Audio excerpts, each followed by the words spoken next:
എൻ്റെ പ്രിയപ്പെട്ട സഹോദരങ്ങളെ, സോഷ്യൽ മീഡിയയിലുള്ളവരൊക്കെ വളരെ ശ്രദ്ധിക്കണം. എനിക്കൊരു ഇൻസ്റ്റാഗ്രാം ഉണ്ട്, ഫേസ്ബുക്കൊക്കെ ഉണ്ട്.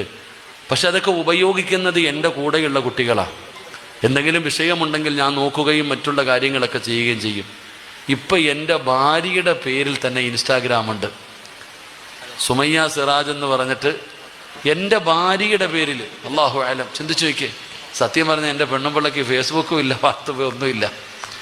അവൾക്ക് ഇൻസ്റ്റാഗ്രാം എന്ന് പറഞ്ഞാൽ എന്താന്ന് പോലും അറിയില്ല. എൻ്റെ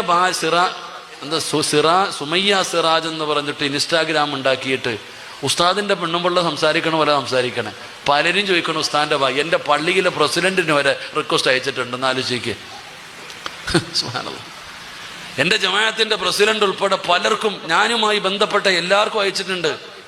അപ്പോൾ പ്രസംഗത്തിൽ പറഞ്ഞു, സിറാജ് ഉസ്താദ് എൻ്റെ ഉസ്താദ് എന്നോ.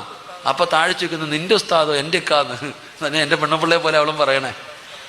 ഒന്ന് ആലോചിച്ച് നോക്കട്ടെ, എത്ര വൃത്തികെട്ട പരിപാടി. നമ്മൾ ചിന്തിക്കേണ്ടത് എനിക്കും എൻ്റെ ഭാര്യയ്ക്കും ഇല്ല, ആർക്കും ഇല്ല. ദയവ് ചെയ്ത് ഇങ്ങനെയൊക്കെയുള്ള കാര്യങ്ങളിൽ ആരും അതിനകത്തൊന്നും പോയി പെട്ടുപോകരുത്. എന്തെല്ലാം വൃത്തികേടുകളാണ് കാണിക്കുന്നത്. അള്ളാഹു ആരാണോ അത് ചെയ്യുന്നത്, അള്ളാഹു അതിനെ നന്നാക്കി കൊടുക്കുമാറാകട്ടെ. ഒരു ആൾക്കാർ നമ്മൾ ഉസ്താദിന്റെ ഭാര്യ എന്ന് പറഞ്ഞ് മെസ്സേജ് ഇടും. ഇനി ആ നമ്പർ ആരൊക്കെ എന്തൊക്കെ ചെയ്യും അള്ളാഹു അറിയില്ല. ആണാണെന്നും അറിയില്ല, പെണ്ണാണെന്നും അറിയില്ല. എല്ലാവരും നമ്മുടെ ഇത് എന്തൊക്കെയാ കാണിക്കണേ ഉമ്മത്ത്. അള്ളാഹു ആലം. അതുപോലെ ചതികളിൽ പോയി പെട്ടുപോകരുത് പടച്ചോനെ. അള്ളാഹു നമ്മളെ കാത്തിരക്ഷിക്കുമാറാകട്ടെ. അള്ളാഹു നമ്മളെയൊക്കെ, ഒരു മനുഷ്യന്റെ ഇസ്സത്ത് അത് വല്ലാത്ത വിലപ്പെട്ടതാ. ഏത് രീതിയിലാണ് മോശമായി പോകണമെന്നറിയില്ല. അള്ളാഹു നമ്മളെയൊക്കെ കാത്തിരക്ഷിക്കുമാറാകട്ടെ.